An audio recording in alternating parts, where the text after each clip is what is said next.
Hey everyone, Nico Carver here. Today I have a mini review that I'm really excited about. This is the Venus Optics Laowa Argus 35mm f/0.95 full frame lens for Canon RF mount. And it's available starting today, September 10th, with a retail price of $899 US. And it's also available for Sony and Nikon mirrorless full frame. I'm going to summarize my impressions up top here, and then I'll jump into the details. The reason you get this lens is if you're interested in the f/0.95. f/0.95 is a very bright aperture, and it meant I was able to do some novel things that I've been wanting to try, like shooting live video at 24 frames a second of the Milky Way, which I think is pretty wild. Now, the video angle is one area where I wish I had a Sony camera, as Canon's video low light performance isn't the best compared to, say, something like A7S series with the really big pixels. Unfortunately, I received it right after the peak of the Perseids, as that would have been a great application of shooting video at f/0.95. I did get the chance to take a number of photos, and I am really quite impressed with the Milky Way performance, with or without a star tracker. Also, for anyone like me who gets limited time at dark sites and wants that insane speed, this is great for like constellation shots and things like that.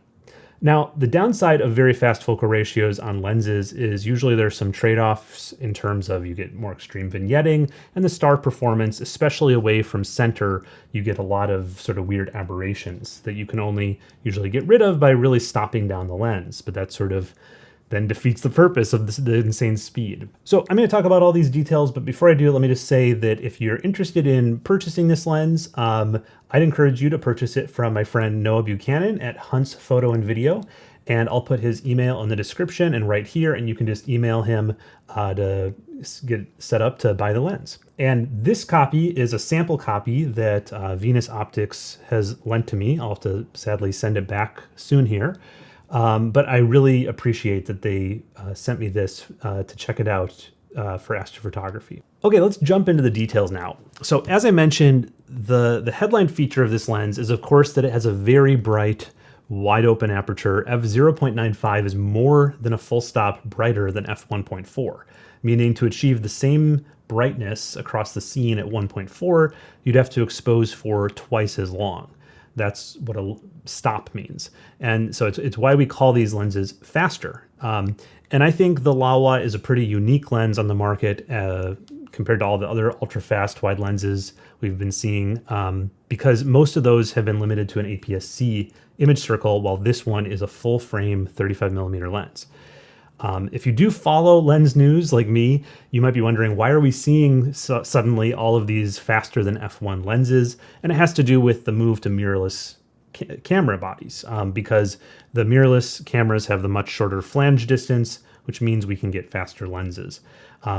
Faster lenses did exist back in the day. I mean, even in the 60s, Zeiss made the famous Zeiss Planar f/0.7 for NASA's Apollo missions, with the idea of using it to shoot the far side of the moon with a modified Hasselblad camera.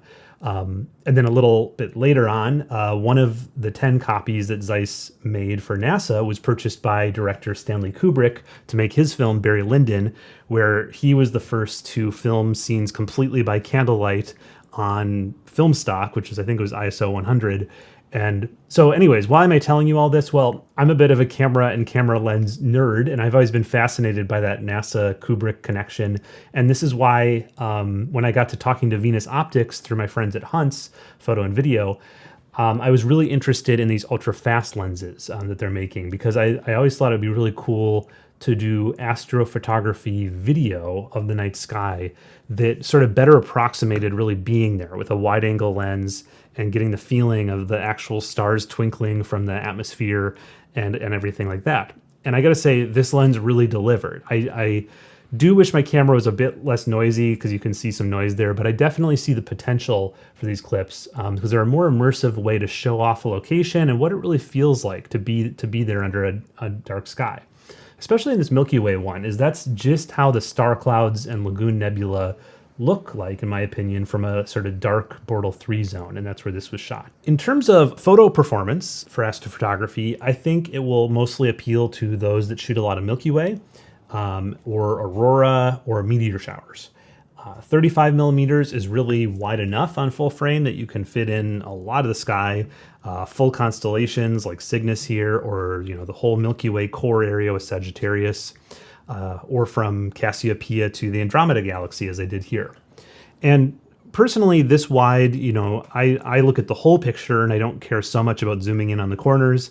But if you are a pixel peeper, the stars aren't very flattering at f0.95, and they don't really get much better until you're stopping way down to like f4, f5.6. But in terms of just, taking pictures with it that are wide angle and not really worrying about mosaics and things like that, I think this lens is going to serve you very well, especially if you're short on time and you really want that photographic speed. Okay, I'm almost out of time, I'm sure, so I'll just wrap up by mentioning a few specs here. It's very well made in my opinion. It seems like a lot of metal. It's 755 grams. It takes 72 millimeter threaded filters. It's all manual focus and manual aperture with no communication to the camera.